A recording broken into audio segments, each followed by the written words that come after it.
Hello dears, ഇതെൻ്റെ ആദ്യത്തെ video ആണ്. അതുകൊണ്ട് തെറ്റുകുറ്റങ്ങളൊക്കെ ഉണ്ടാകും.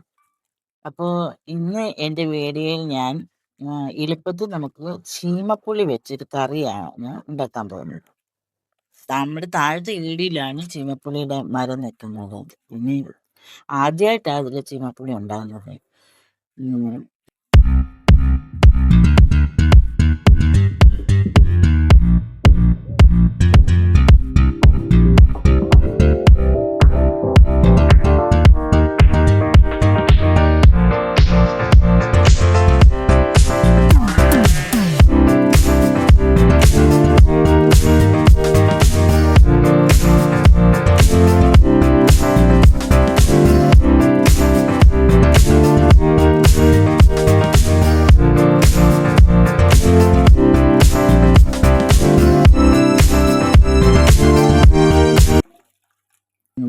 ഇനി നമുക്ക് കുക്കറിൽ നന്നായിട്ട് കഴുകിയ ചീമപ്പുളിയും കൊത്തി അരിഞ്ഞ് അല്പം ഇഞ്ചിയും അരമുറി സവാളയും പച്ചമുളകും ഉപ്പും ചേർത്ത് 3 വിസിൽ വരുന്നത് വരെ വെക്കണം. അപ്പോൾ പച്ചമുളക് അരിയുന്നതായിട്ട് നിങ്ങളൊന്നും കണ്ണു തള്ളണ്ട.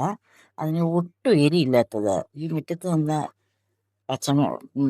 മുളക് കൊല്ലിന്ന് കിട്ടിയ പച്ചമുളകാണ്. ഒരു ശകലം പോലും എരിയില്ല. പിന്നെ ഒരു ചട്ടി വെച്ചിട്ട് വെളിച്ചെണ്ണ ഒഴിച്ച് കടുകും അല്പം ഉലുവയിട്ട് ചെറുതായിട്ട് മൂത്ത് വരുന്ന സമയത്ത് കൊച്ചുള്ളി കറിവേപ്പിലയും ഇട്ട് ഒന്ന് വഴറ്റിയെടുക്കണം. അതിനുശേഷം അതിലേക്ക് ഒരു പിഞ്ച് മുളക് പൊടി ഇട്ട് എന്നിട്ട് ഈ അരപ്പ് ചേർത്ത് വെച്ചിരിക്കുന്ന പുളിങ്കറി അതിലേക്ക് ഒഴിക്കുക. എന്നിട്ട് ആ കറി അടച്ചു വയ്ക്കണം. അങ്ങനെ എളുപ്പത്തിൽ തയ്യാറാക്കുന്ന പുളിങ്കറി ഇവിടെ റെഡിയായി. എൻ്റെ വീഡിയോ ഇഷ്ടമായെങ്കിൽ സബ്സ്ക്രൈബ് ചെയ്യാൻ മറക്കല്ലേ, കൂടെ ലൈക്ക് ചെയ്യണം.